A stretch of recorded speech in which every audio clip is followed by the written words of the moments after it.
Baik, bismillahirrahmanirrahim. Assalamualaikum warahmatullahi wabarakatuh. Selamat siang, salam sehat. Waalaikumsalam Warahmatullahi wabarakatuh.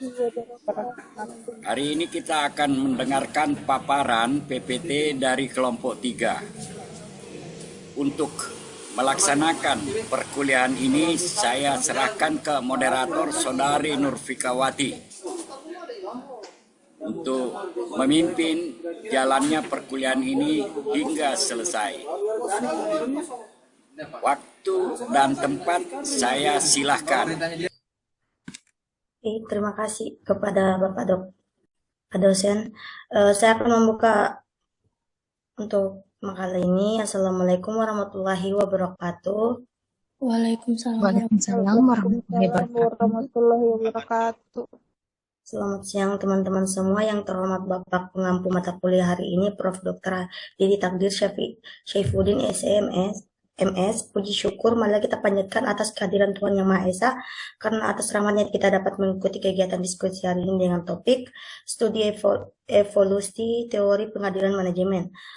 Saya atas nama Nurfikawati selaku moderator yang akan memandu jalannya diskusi hari ini. Harapannya kegiatan hari ini bisa menjadi wadah bagi kita semua untuk saling bertukar pikiran, menambah wawasan, dan tentunya mendapatkan kesimpulan yang bermanfaat.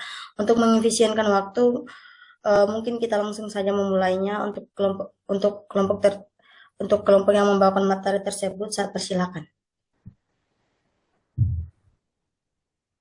Baik, terima kasih atas waktunya yang diberikan kepada kelompok kami. Langsung saja mungkin saya akan memperkenalkan teman-teman saya terlebih dahulu. Yang pertama, saya sendiri atas nama Muhammad Diki Rivaldi, dan ada Angela, ada Sri Ayuni Tias, dan Zainal, dan Afrizal Okta. Masuk kepada submateri yang pertama itu tujuan penelitian dan desain penelitian. Yang kedua ada langkah dan desain penelitian. Yang ketiga tema dan evolusi penelitian, pengendalian manajemen. Yang keempat ada metode penelitian dan evolusi pengendalian manajemen barat. Yang kelima kesimpulan dan implikasi. Yang pertama ada tujuan penelitian. Tujuan penelitian dalam manajemen pada dasarnya adalah untuk memperoleh pemahaman lebih baik tentang fenomena manajerial, sehingga dapat membantu dalam pengambilan keputusan yang lebih efektif dan efisien.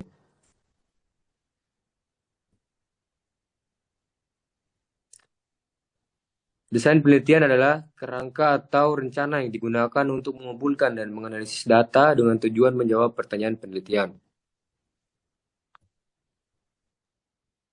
Baik, selanjutnya itu ada manajemen pada dasarnya adalah proses perencanaan, pengorganisasian, pengarahan, dan pengendalian sumber daya organisasi untuk mencapai tujuan secara efektif dan efisien. Model manajemen barat yang klasik sering merujuk pada 4 fungsi utama manajemen yang dikemukakan oleh Henry Fayol dan dikembangkan dalam praktik manajemen modern. Yang pertama itu perencanaan, yang kedua pengorganisasian, yang ketiga pengarahan, dan yang keempat pengendalian.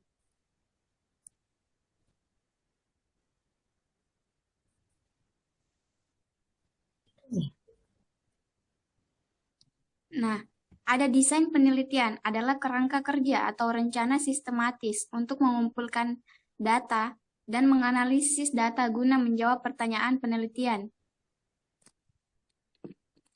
Penelitian dalam manajemen barat, desain penelitian penting untuk memastikan hasil yang valid, reliabel, dan relevan dengan masalah manajerial yang dihadapi.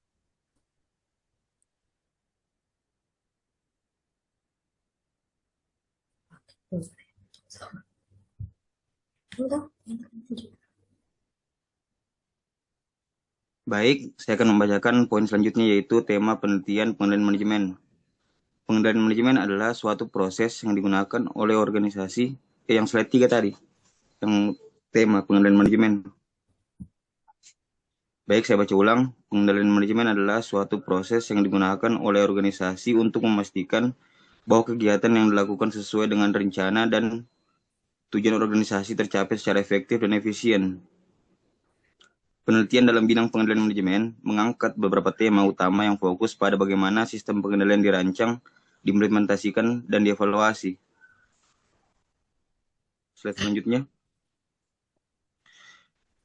Evolusi penelitian pengendalian manajemen berkembang dari pendekatan mekanistik dan keuangan menuju pendekatan yang lebih strategis, perilaku dan berbasis teknologi sesuai dengan perkembangan dunia bisnis yang semakin kompleks dan dinamis.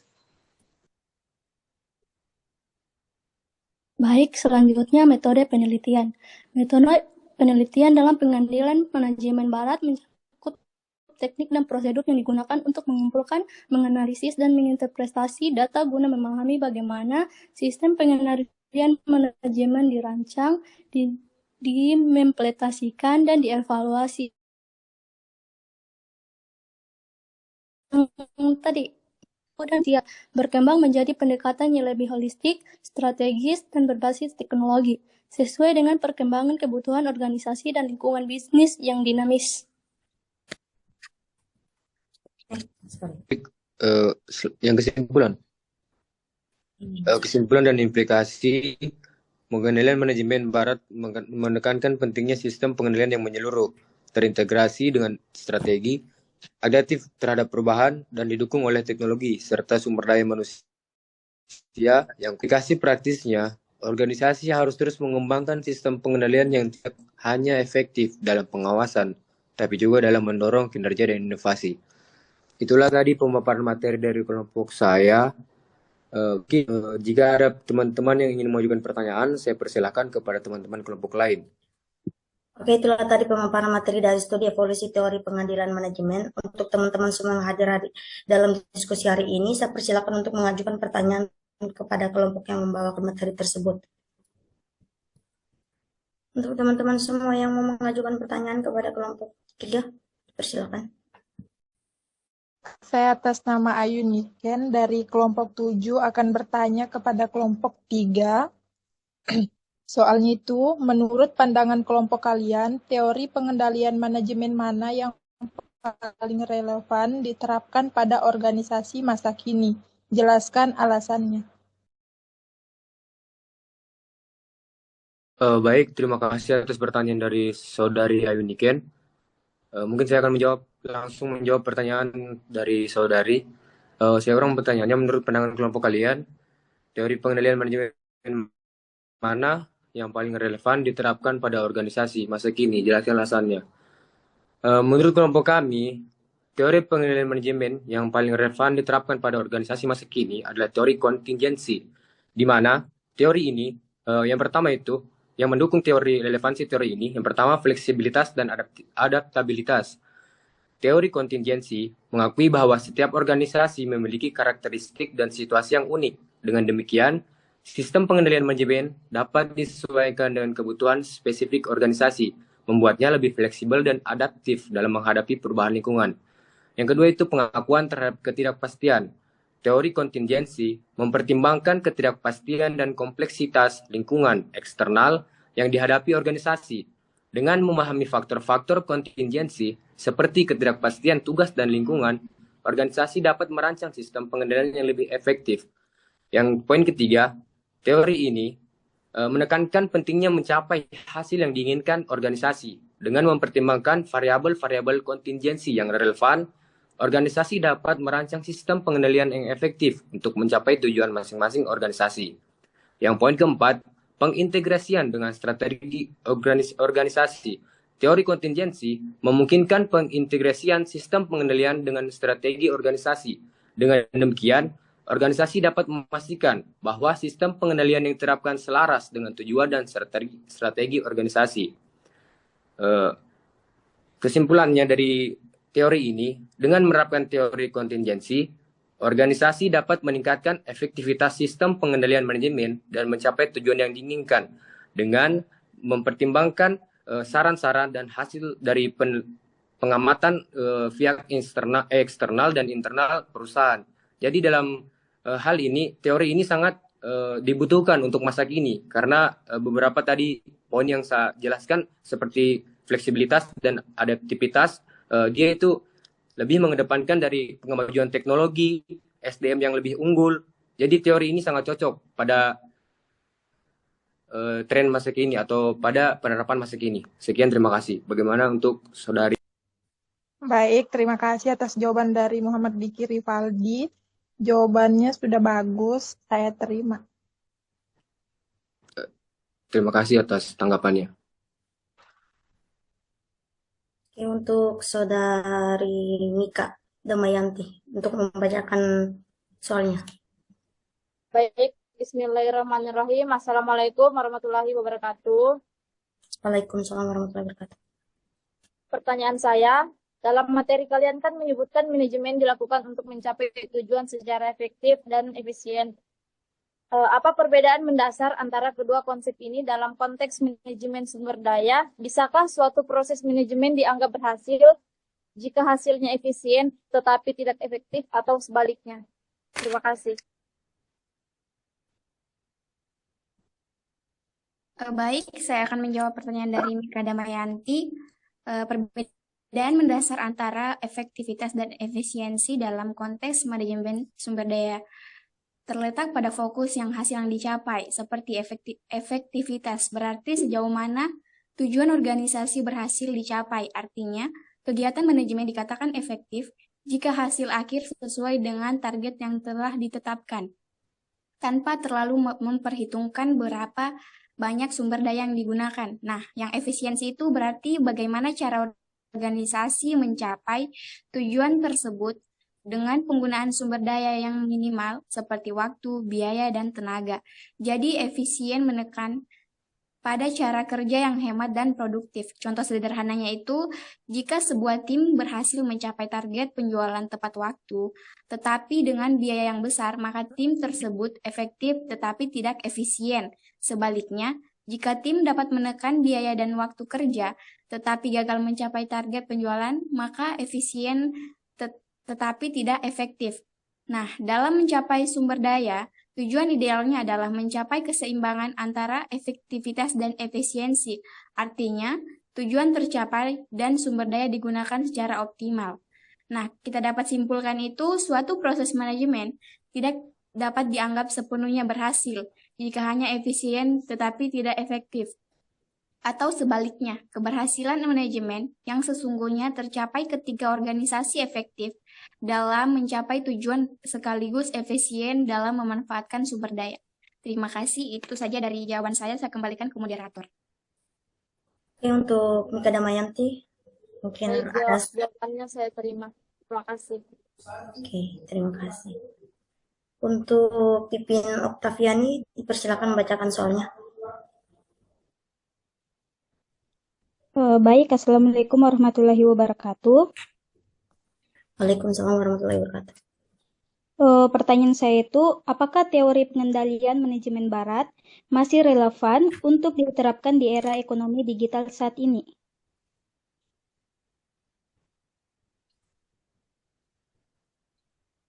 Baik, saya akan menjawab pertanyaan dari Pipin Oktaviani. Apakah teori pengendalian manajemen barat masih relevan untuk diterapkan di era ekonomi digital saat ini? Teori pengendalian manajemen barat masih relevan di era ekonomi digital saat ini, tetapi perlu adaptasi agar sesuai dengan dinamika dan karakteristik lingkungan bisnis digital yang berubah cepat, seperti relevan teori pengendalian manajemen di era digital. Yang pertama, inovasi produk daya saing, seperti adaptasi terhadap perubahan. Ketiga, pengambilan keputusan yang cepat. Adaptasi yang diperlukan yang pertama itu digitalisasi proses bisnis. Yang kedua, peningkatan kemampuan diri. Ketiga, pemanfaatan teknologi. Tantangan dalam manajemen kinerja di era digital, yang pertama pengukuran kinerja yang berbasis data, kedua perubahan budaya kinerja. Untuk penanya, apakah jawabannya jelas atau kurang atau mungkin perlu disanggah? Silakan. Baik, terima kasih atas jawabannya, saya terima. Oke, terima kasih. Mungkin masih ada teman-teman yang lainnya yang ingin bertanya kepada kelompok 3, saya persilakan. Baik, pertanyaannya itu bagaimana teori pengendalian manajemen barat dapat diadaptasi untuk menghadapi tantangan dalam kompleksitas dalam lingkungan bisnis yang dinamis dan global. Terima kasih. Baik, saya akan menjawab pertanyaan dari Ersya. Bagaimana teori pengendalian manajemen barat dapat diadaptasi untuk menghadapi tantangan dan kompleksitas dalam lingkungan bisnis yang dinamis dan global? yaitu dalam konteks manajemen sumber daya, teori pengendalian manajemen barat dapat diadaptasi untuk menghadapi tantangan dan kompleksitas dalam lingkungan bisnis yang dinamis dan global dengan beberapa cara. Yang pertama yaitu adaptasi strategi, mengembangkan strategi yang fleksibel dan adaptif untuk menghadapi perubahan lingkungan bisnis, menggunakan analisis lingkungan global untuk mengidentifikasi peluang dan ancaman. Poin kedua yaitu penggunaan teknologi, menggunakan teknologi informasi dan komunikasi untuk meningkatkan efisiensi operasional dan memantau kinerja, dan mengimplementasikan sistem informasi terintegrasi untuk memantau dan mengendalikan proses bisnis. Poin selanjutnya yaitu pengembangan sumber daya manusia, mengembangkan SDM yang adaptif dan inovatif untuk menghadapi perubahan lingkungan bisnis, menggunakan pelatihan dan pengembangan untuk meningkatkan kemampuan karyawan. Poin selanjutnya itu pengendalian manajemen yang efektif, mengembangkan sistem pengendalian manajemen yang efektif untuk memantau dan mengendalikan kinerja.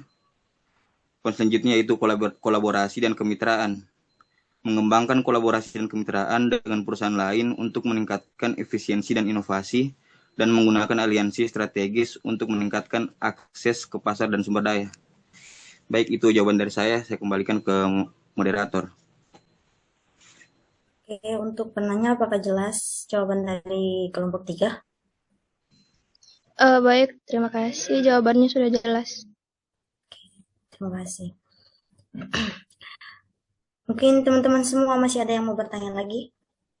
Saya persilakan. Oke, itulah tadi hasil presentasi dari kelompok 3. Lebih dan kurangnya mohon dimaafkan. Saya tutup dengan ucapan wabillahi taufiq wal hidayah. Wassalamualaikum warahmatullahi wabarakatuh. Baik, terima kasih. Kita aplaus untuk Saudari Nurfikawati sebagai moderator telah menjalankan peranannya dengan baik. Juga kepada kelompok presenter juga kita beri aplaus. Ya, PPT-nya bagus. Dan juga kepada para penanya maupun penjawab. Terima kasih.